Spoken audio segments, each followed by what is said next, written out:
Uzbekistan اور آذربائیجان کے تعلقات میں ایک نیا اور اہم باب کھل گیا ہے۔ آذربائیجان کے صدر الہام علیف کے ازبکستان کے سرکاری دورے کے دوران دونوں ممالک نے نہ صرف اپنی دیرینہ دوستی کو مزید مضبوط کیا بلکہ تجارت، سرمایہ کاری، تعلیم، سیاحت اور ثقافت سمیت کئی شعبوں میں تعاون بڑھانے کے لیے اہم فیصلے کیے ہیں۔ تاشکند میں صدر شوکت مرزیوف اور صدر الہام علیف کے درمیان اعلیٰ سطحی مذاکرات ہوئے، جبکہ سپریم انٹر اسٹیٹ کونسل کا تیسرا اجلاس بھی منعقد ہوا۔ اس دورے کی سب سے اہم پیش رفت دونوں صدور کی جانب سے معاہدہ دائمی دوستی پر دستخط تھے، جسے دونوں ممالک کے تعلقات میں ایک تاریخی قدم قرار دیا گیا۔ اقتصادی تعاون بھی مذاکرات کا اہم حصہ رہا۔ گزشتہ 5 برسوں میں ازبکستان اور آذربائیجان کے درمیان باہمی تجارت 3 گنا بڑھ چکی ہے، اور اب دونوں ممالک نے اسے 2030 تک $1 ارب تک پہنچانے کے لیے باقاعدہ پروگرام منظور کیا ہے۔ توانائی، کان کنی، تعمیرات، زراعت، بینکاری، سیاحت اور رہائشی منصوبوں سمیت مختلف شعبوں میں نئے مشترکہ منصوبوں کا بھی آغاز کیا گیا۔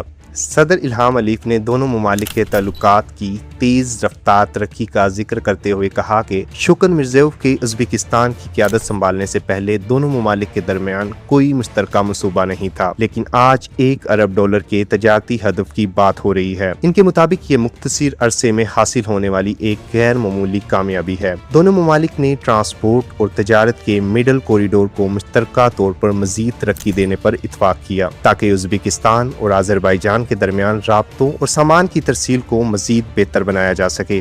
دورے کے دوران دونوں صدور نے نیو تاشکند منصوبے کا بھی دورہ کیا۔ صدر الہام علیف کو 20,000 ایکڑ پر تعمیر ہونے والے نئے شہر کے ماسٹر پلان، رہائشی منصوبوں، میٹرو، پلوں، تعلیمی اداروں اور جدید انفراسٹرکچر کے بارے میں بھی بریفنگ دی گئی۔ صدر علیف نے نیو تاشکند کو جدید شہری منصوبہ بندی کا منفرد نمونہ اور ازبکستان کی ترقی اور طاقت کی علامت قرار دیا۔ تعلیم اور ثقافت کے شعبے میں بھی اہم پیش رفت ہوئی۔ دونوں رہنماؤں نے نیو تاشکند میں نظامی گنجوی کے نام سے منسوب نیشنل پیڈاگوجیکل یونیورسٹی کے نئے کیمپس کا افتتاح کیا۔ 40 ہیکٹر پر قائم ہونے والے اس کیمپس میں مستقبل میں 20,000 طلباء کے لیے تعلیمی سہولیات اور 5,000 طلباء کے لیے ہاسٹل فراہم کیے جائیں گے۔ اسی روز نیو تاشکند میں آذربائیجان پارک کی تعمیر کا بھی آغاز کیا گیا۔ 4 ہیکٹر پر بننے والا یہ پارک آذربائیجان کی تاریخ، ثقافت اور قومی روایات کی عکاسی کرے گا، جبکہ باکو میں اسی طرز پر ازبکستان پارک تعمیر کیا جائے گا۔ دونوں ممالک نے ثقافتی تعلقات مزید مضبوط بنانے کے لیے نظامی گنجوی اور علی شیر نوائی کی ادبی ورثے پر مشترکہ فلم بنانے کی بھی تجویز دی۔ اس کے علاوہ ازبکستان اور آذربائیجان اگلے سال فیفا انڈر 20 ورلڈ کپ کی مشترکہ میزبانی کے تناظر میں 2 ممالک ایک چیمپئن شپ پروگرام کی بھی تیاری کر رہے ہیں۔ دورے کی ایک اور اہم تقریب میں دونوں صدور کو